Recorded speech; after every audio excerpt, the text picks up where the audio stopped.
So for example, I'm actually recording myself right now. It's not recording you, and the cool thing about this is that when this little thing wants to work for me, right, you put this around yourself, and it actually follows you while you're talking, right, whenever it turns on. For some reason, technology doesn't like to work sometimes. So what would happen is when you're walking, right, the little sensory on this machine here senses you and it walks with you. Now, it is a little sensitive because you just can't go like, move real quick and then the thing's going to just go haywire. So there are some limitations. You just can't move too crazy. So it does record you. And the awesome thing about this tool is that you create an account and it saves your videos there, and then it's up in the cloud system so you can access those videos from any computer. Right? So that's the really cool thing about recording with this, because if you sit on your computer, it has all this storage space, and then it's like, oh crap, I forgot my laptop, and I'm over here, and I was like, I need access to that video.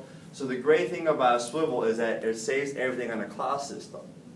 And so now the editing stuff on the cloud is not like like one of those professional editing things. So it does have this limitation also in terms of editing.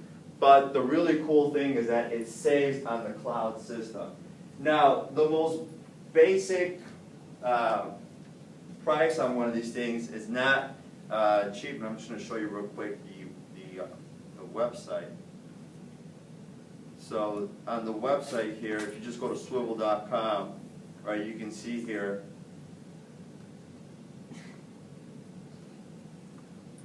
So on the SWIVL.com website, you can check it out, and you can buy your own if you want to just go on it. And what's really cool is that it also has a blog section where it actually teachers reflect upon how they use it in their classroom, and you can talk about it. So they also have more other products that you can use, like a lens thing and everything. So I believe that the cheapest one they have is like $500 or something like that. But if your school can get it for you, if you have it in your school, that's really cool. Now, the other great thing about this technology is that you can carry it with yourself anywhere you want, as long as, of course, you charge the battery and everything. So you charge the battery before you leave, and it has some good memory storage in there. In terms of live battery and such. So think now I can go for like about an hour and 40 minutes or something like that with this thing. So it records for a pretty long time. Now, why would you want to record yourself? And so I'll open that to you. Why would you want to record yourself?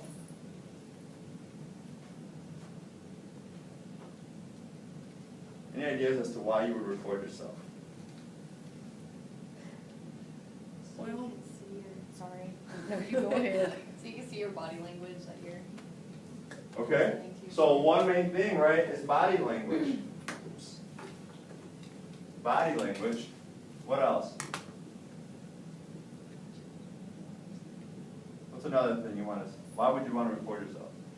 Did you say it the way you wanted to say it? Was your presentation what you thought it was in your head? Yeah. Did it really go that way? So your presentation, because one thing about the video is that you can't alter it. Once it's recorded, and you're going to see, because sometimes one thing too that when I give a presentation or something, everybody leaves and oh, that was a great job, awesome, and then you're like, yeah, it was great, and then you watch yourself, oh, that was just terrible. It was like I kept saying or right, and I kept repeating these annoying words that I did not notice. Or that I was looking, I was looking up when I was actually talking, or looking down, or walking around way too much. I used to have the tendency to keep doing this all the time, just keep walking around. And people are like, what's going on with him? Why does he keep walking around too much? Right? What else? Why is it important to record yourself?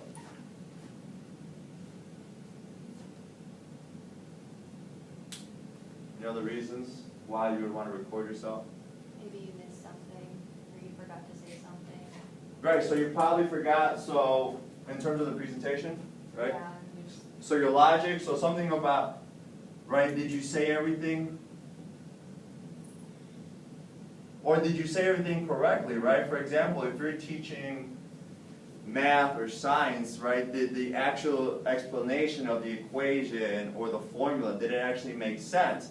Because if you watch yourself and you're like, I have no idea what I just said to myself, what I just said in class, then how in the world are the students actually going to get what you're saying? Because students are some students are not scared to tell you, I have no idea what you just said. I know at the 8th grade, when I'm teaching 8th, they would tell me straight up, I have no idea what you just said. That's stupid, that's boring, I don't know what you're saying, right? At the college that was a little different. Students would just nod their head yes, and then they'll turn around to their colleague, what in the world just happened? I don't know what's going on. Or they'll just tweet or message themselves like, what's going on? So recording yourself opens your eyes to your teaching habits. Sometimes we have some teaching habits that it's hard to break or that we've established because no one had the guts or the courage to tell us, you know what, you're saying too many times, or you're putting your hands in your pocket too much, or you're looking up, or you're something, and then we build those habits for a long time that we forget about that because some people are just not willing to tell us because maybe they don't want to hurt our feelings or whatever the case may be. So the video is very important because it's just like I was saying, it cannot be altered and it shows the truth. I also when I started recording myself is because I started noticing that, of course, with the little, sometimes, I don't know what it is about me, but sometimes I have ears that if I'm standing on that door over there and someone is talking all the way over there, for some reason I can still hear what they're saying, even though they're kind of whispering. I don't know why, but maybe I'm paying too much attention to that, and sometimes I would hear, I have no idea what he just said, or some comments are like, well, why can't they just tell me to my face so I can better myself? And so recording myself, I realized that I had some terrible habits. I'm going to show a video, and I want you to see what do you notice that I'm doing. There's a couple things I'm doing really bad in this video while I'm teaching, and this is and I want you to take notice as to what I am doing. That gets kind of annoying if you really pay attention to it. Actually, I even got annoyed. I had to turn off the video a couple times because I was like, that's getting annoying. So I want you to really pay attention to what I keep saying. Now, this was recorded a few months ago, and I had another video too, and for some reason, like I was mentioning, technology was not my friend. The cloud system did not have the video for me. It gave me a DNA or something type of error, and I'm trying to fix that too. But I did this workshop for the McNair Scholars at OSU in Stillwater on personal finance. It was a 3-part series. I'm not going to show you the entire video, but I want you to pay attention, and this of course using the SWIVL. I want you to pay attention to a couple things that I am doing in this video.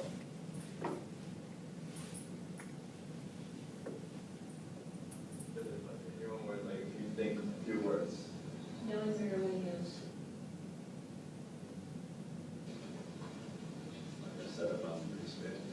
A set of money you can spend, right? What else? What is it, but in your own words, like if you think a few words. Knowing where your money goes. Knowing where your money goes too, right? Right? A budget is basically an estimate of income and expenditure for a set period of time, right? And why is it important to budget your money? Well, why do you think it's important? Well, why should I even bother? Why should someone even bother budgeting your money? So you don't spend more than you have. Right? You don't want to spend more than you have, right? Because one of the major things that people stress out about in life, right, is money. Right? Maybe you personally, if you've seen your family members or a close friend or somebody, right? How am I going to pay the bills at the end of the month? Right? My kid's hungry. How am I going to, make sure that they got something to eat?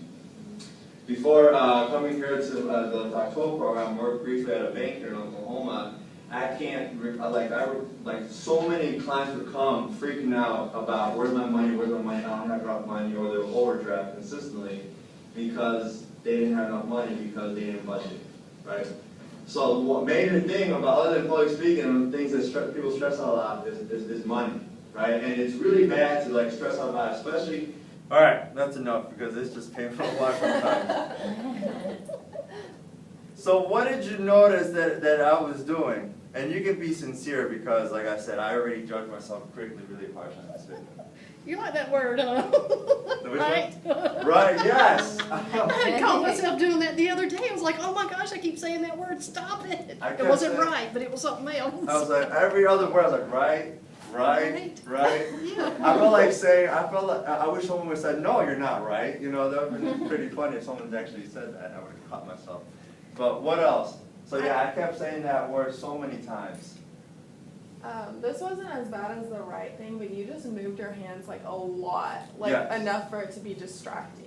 So the hand gestures.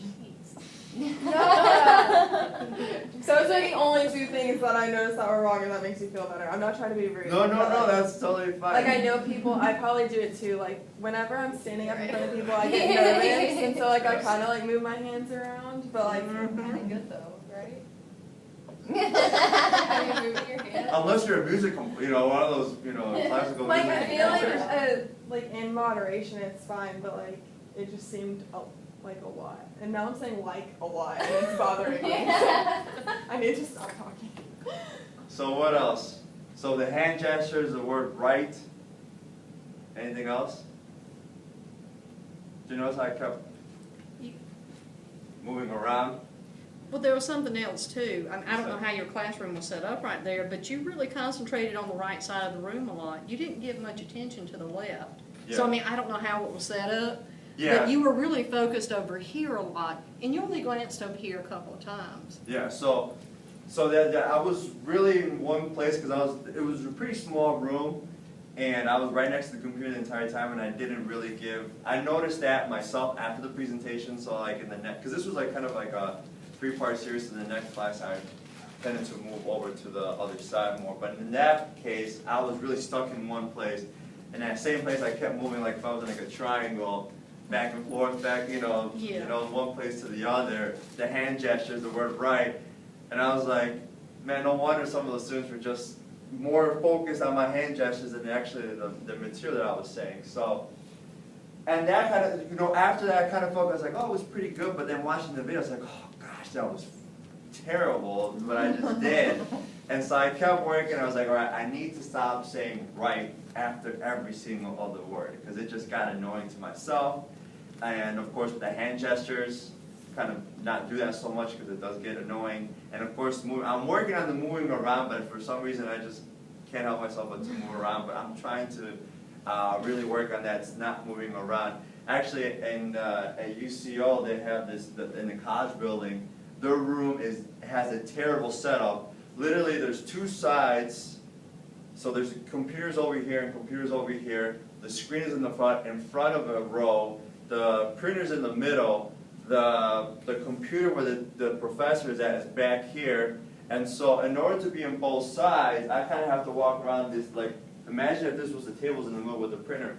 I have to go like this the whole time, kind of in a circle, so everyone can hear me. So I kept going around in a circle. I was playing like musical chairs, so everyone can hear me. Because if I go all the way to the front, you really can't see me or you can't hear. So it's like I'm playing musical chairs around this whole printer set. Right. So sometimes though, how the room is set up, you also have to notice where you're walking.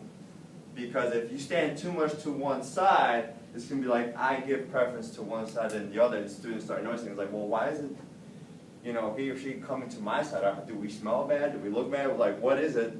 Why aren't you paying attention to us too? All right, so that you notice the way you walk, the way you talk, the way you gesture yourself, and are you actually looking at people's eyes?